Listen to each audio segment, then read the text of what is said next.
To fix that problem, you need to take the body off the entire car, which is not something that we're looking forward to be doing, to be honest.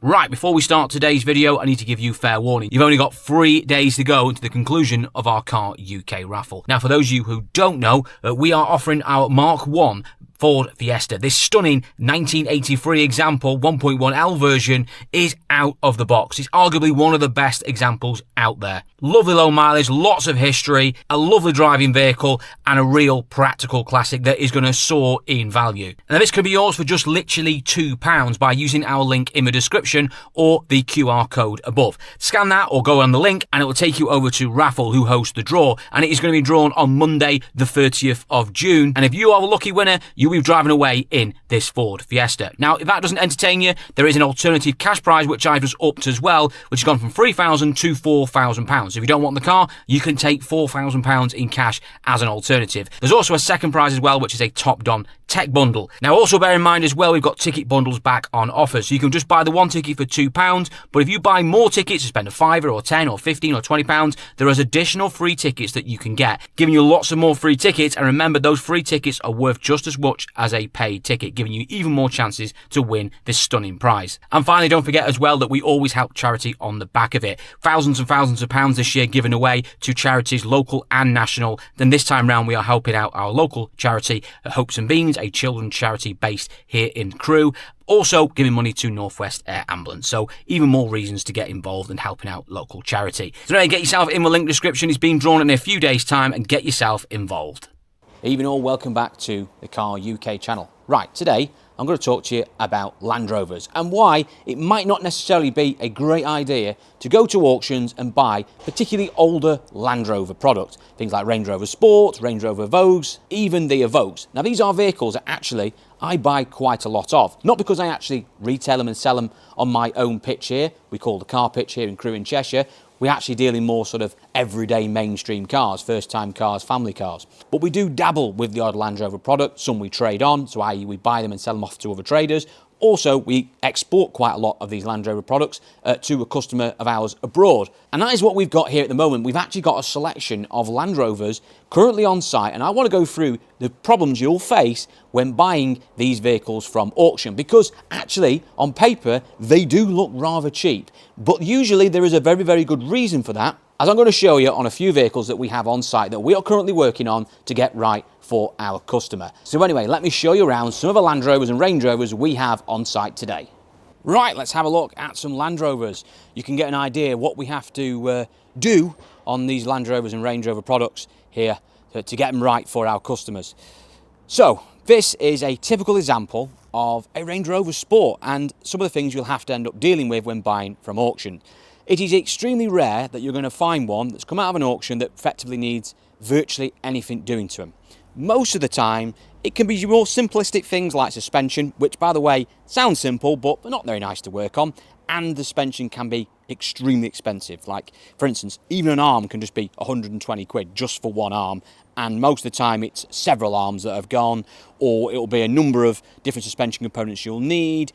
The wheels are usually problematic on these. Usually they're curved or chipped and even cracked, like a couple of these ones were. Little things like that comes as norm. Now, providing you start with a good one, i.e. you've not got one that's got a gearbox fault, which is quite rare actually on these, but more so you've got a knocky engine or anything like that, that's what you don't want. If you get half decent one, like this one was, which was only, I don't think it was even £3,000, it was a couple of grand, maybe slightly over. It was a very, very cheap car and came with a clean report from the auction. Take that with a pinch of salt, because most auction reports are not worth the paper they're printed on. We use them more as a guide, i.e. that if it's got a clean report, it's probably got no lights on it, it's probably not bellowing out smoke. It doesn't mean that it might not have issues. And this one, would you believe it or not, when we got it down the road, had a big issue. So let me show you what's wrong with this one. So this is, like I said, the 3-litre diesel engine. Find the bonnet actually. There we go. Fitted from 2009 onwards. This is an SDV6 version, so they changed them on 12 for the last of the shape to the SDV6, and that engine then continued on into the later Range Rover Sport. Now the engine itself, when it's not blowing up and throwing cranks out of it, which is what it's common for, is actually lovely to drive and very, very smooth. It's an exceptionally good engine to drive and to put up with, but it does have a few issues. One of them, amongst many, is when you drive them and get up to speed, sometimes they can go into limp mode for no reason at all. And the issue is usually down to the actual manifolds here, so the plastic rock cover manifolds. What happens is these crack, they're made of plastic, they're very flimsy, they break, get little hairline fractures in them, and you lose pressure. So when you're basically tooting them around at low speed, it'd be absolutely fine. But then you give it a bit of beans, go put your foot down boosting, like we did when we come out of the auction with it, unaware that it had an issue, it will basically go into limp mode because it loses pressure, sends all the turbos loopy, and it, like I said, shuts it all down. And that is exactly what's happened with this one. And in fact, when you strip the cover off this, you can see on ours where the usually crack is on the sides, but also under this metal plate here, it's like a wearing plate I think it is, the crack underneath here, and that's exactly what's happened with ours. And in fact you can see all sorts of oil and stuff coming out of it where it's been pushed out by the pressure. So that's knackered. So you might just think, well, let's just get a new rocker cover for it. That can't be too difficult. I changed one of those on my Vauxhall Cavalier once, piece of piss. Well, actually, on these, it's not. It's an extremely lengthy job. It takes many, many hours to do. Very fiddly. As you can see, just look what you've got to get in the way just till you get some of the bolts out. I say it can take 4 or 5 hours plus, and in some cases, sometimes it's just easier to remove the body, particularly if you're doing both of them. Now, we're not going to be doing that on this one. We are going to work around it and just leave the body in situ. But it is going to take a while. It says time consuming. These manifolds are not cheap as well. They're about 150 or 200 quid a piece as well. So you say it all adds up. Not great. Also, another fault, which was not mentioned on the report, was the coolant bottle, or sorry, the coolant light was on, which was throwing up saying it had no coolant in it, which was a bit worrying. However, when we popped the bonnet, when we drove it back, we could notice it was full of coolant. The issue, well, the coolant bottle is knackered itself. There's a sensor in there afloat, it goes wrong. Not a lot of money, you know, we picked one up for 30, 40 quid, but when you add up all the little bits like suspension and the coolant bottle and the manifolds and the wheels cracked and all the other little bits of paint that needs doing and badges that need replacing, it mounts up and you end up in a bill costing thousands of pounds to fix. I say, not great. So all of a sudden it's becoming clear why this car was particularly cheap at the auction. And this, actually, in fairness, was actually a good one. Now I can show you one later on, it's an absolute disaster Range Rover Sport, which has got a problem on it which, well, no one wants to really deal with. We'll talk about that later. But let me show you some other Land Rovers, some Range Rover Evoques, which you might think, well, being a lot smaller as well and easier to work on. These things are 2.5 ton plus. A little Range Rover Evoques, these are more like cars. These will be a doddle to work on, less complicated, less issues on them. These will be more straightforward to resolve and fix up and get ready for sale. Well, no, even these things can cause a mountain of problems. For instance, this one, which I've got the job card here, is a 2013 plate, 2.2 diesel, which I have to say drove exceptionally well. Drove it out of the car park, no problems at all. And in fairness to it, the engine's good in these because it's the earlier 2.2 model. However, that doesn't mean that it doesn't need an array of parts on it. And here's the list I've got for you. So I'm going to give you a quick example of what this Evoque needs. And by the way, this, again, is one that needs probably less than normal. So this one needs disc pads all round. It needs rear drop links because they are knocking the brains out. Possibly needs rear shockers. Needs rear trailing arms because the bushes have completely fallen out of the actual arms. Obviously we need to service it. We might have to check the cam belt. It needs some tyres on it. The wiper motor's faulty, as you can see here. The wipers aren't sitting properly in the centre of the screen. The prop shaft bearing is noisy and got to play in the bush. The fuel tank is also corroded on the outer shield, so it's about to fall off the car. Also, it's got a really noisy drive shaft on the offside front. Again, costs absolute fortune to replace. Then we've got to mop the whole car over because it's got little marks here and there that need attending to. And on top of that, it then needs a couple of wheels refurbing. So when you add all that up, all of a sudden, again, you're into a hefty bill just to get that in decent condition in order to retail. And like I said, that is not one of the worst ones. You can actually get some real bad ones, for instance, with gearbox issues on the earlier boxes. Also as well, they can suffer with Heldex problems, and also they can blow turbo pipes as well and go into limp mode. So reliability, bit questionable. Now you might think that if you buy a slightly newer Evoque, for instance like this later 65 plate with a later engine in, that things might be a bit easier. You won't have as many issues. Well, no, you're still going to have issues because on this engine, which is a lot nicer to drive, a lot smoother, far more economical than the old 2.2 engine, the later 2 litre, it suffers with chain issues, noisy chains. Now, thank the Lord, this one hasn't got that problem. We are quite good at finding a good Ingenium engine. The Ingenium is the name of the engine fitted in these Jaguar Land Rover products from this sort of year onwards. But even when we go to auction and try and find one that hasn't got DPF issues, like this one, hasn't got a chain issue, it does not mean that you're home and dry, that you're going to spend a very minimalist amount on it, quick oil and filter, a couple of tyres, job done. It's never, ever the case. Because even at this sort of age, 10 years old, they are still in pretty dire shape underneath.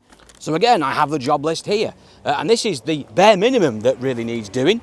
These disc pads on the front, it needs rear arm bushes, so the front suspension arm rear bushes are falling apart. The rear shockers are all leaking everywhere, pissing out fluid all over the place. The rear trailing arms are worn, probably down to the fact the shockers are knackered and knackered the bushes. The rear Heldex unit on this one is faulty and needs sorting, because when you go around corners it starts trying to crab. The windscreen's cracked at the right and the bottom. Now, in fairness, that's not the car's fault. That could have happened for all sorts of reasons, but wasn't mentioned in the report, I might add. So again, more cost. And, by the way, the screen is about 400 quid to replace. Needs a tiny bit of cosmetics. Not too much, actually. Just a smart repair and a little bit of a buff up, but still needs doing. Dent man in a few places. And that's about it. And that, is, like I said, is one of the better ones. But that is still a huge amount of money. Mainly down to the Heldex problem and the windscreen. But even with all the shockers, which are, again, extraordinarily expensive to buy, this is still going to be a hefty bill to prep that car. So this is what you've got to bear in mind when buying these Land Rovers. You've got expensive parts, labour's going to be expensive on them. They are just all-round expensive things. And then if you throw reliability into it, i.e. they're just not as reliable as other vehicles, thus you're going to end up spending more on labour and more on parts. Moving on, we've got this, a Range Rover Westminster, which we bought from auction. Now, we knew this was going to give a few issues. We got it extremely cheap for a Range Rover Westminster. It was only a few grand, half of what it should have been, but it was in, well, not in great shape. I might even have a picture of it here for you. Front end, well, a bit of it was missing.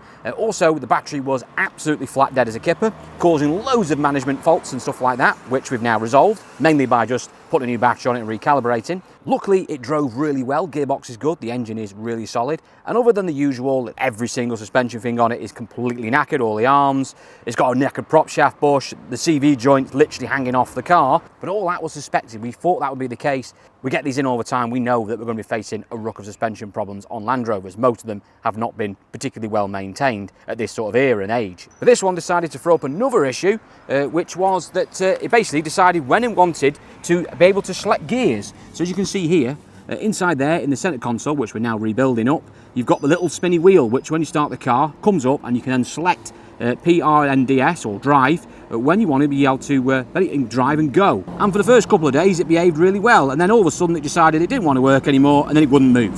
So we had to strip it all out, send it away, because we can't fix them, spend hundreds of pounds having that all redone and put back into the car so we can select gears again. And that is a typical thing again that happens on big Range Rover Evokes and even some of the later Range Rovers as well. And then finally on the list we've got this, another Range Rover Sport, which currently is sitting on its belly because it's been there for about 2 months. And actually this one, in fairness to it, bar one major issue, wasn't that bad. Now it's actually quite tatty. It wants new steps, that's fine, they're nothing. Wants a side repeater lens, again, easy. A few distant pads, a couple of arms, that's really it. It isn't that bad, and the wheels want refurbing. For a Range Rover, that is quite minimal, to be honest with you. For prep side of it, that is a good one. And it actually drives really well. Drove fine, engine's great, no smoking, doesn't go in limp mode, no engine lights on. Everything on that side of it was tickety-boo. However, we did notice that on the back end, it was a little bit sort of, how can I put it? A bit wallowy, should we say. A little bit wallowy, a bit firm, something wasn't quite right. What's wrong with this one? Well, it has got a leaking Acer pump unit. So basically, this is the anti-roll bar system. Most cars have an actual bar that goes across a sway bar, across each side of the car, and it's got 2 drop links on it. And it's there when you go around corners, helps the swaying of the vehicle, basically keeps it more firm and stiff. On Land Rover, Range Rover Sports, they decided to make this a hydraulic system and the rubbish and leak, and that's exactly what's happened with this one. Now the problem being with that is that to replace that unit, which is about, well, a few £100s if you want to buy a used one, or about £700 if you want to buy a new one, it's not so much the part that's the major problem, although £700 is quite expensive for an anti-roll bar system, and basically most cars would be, what, an anti-roll bars will be 10 quid a side. The issue is the actual labour or the time and the effort that's going to be needed to replace it, because to fix that problem you need to take the body off the entire car, which is not something that we're looking forward to be doing. So that is an example of an extreme case, bar an engine blowing up, where these vehicles can be really, really difficult to maintain. But if you are thinking of buying one, whether it's a Range Rover or a Sport or a Discovery 4 or even an Evoque, you've really got to want them. Because if you're just looking for a vehicle that looks nice and you think, well, actually it'd be okay and it'd be reasonably reliable, it's a quality premium product, so it must be put together well and it will last well, That's not the case. You will be spending money maintaining these vehicles. Even if you buy one that's absolutely perfect, if you get one that's from a dealer and it's all the jobs have been done on it, the reality is, I guarantee you in a few years' time, particularly at this age point we're dealing with here, 10 years old vehicles, they are going to need regular maintenance and upkeep, and we'll just throw random things up which you will have to spend probably a lot of money in fixing. So if you've seen a cheap Land Rover, maybe on Facebook Marketplace or being offered round for sale somewhere or on eBay, or maybe you've been in the auctions and you see how cheap they are, and they are really cheap.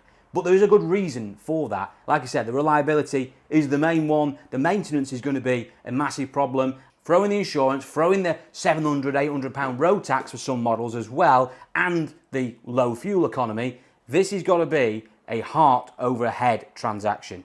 So next time you see a cheap Land Rover product for sale and you're thinking about buying it, just remember what we talked about in this video. Thanks again, chaps, and I'll see you all in the next one.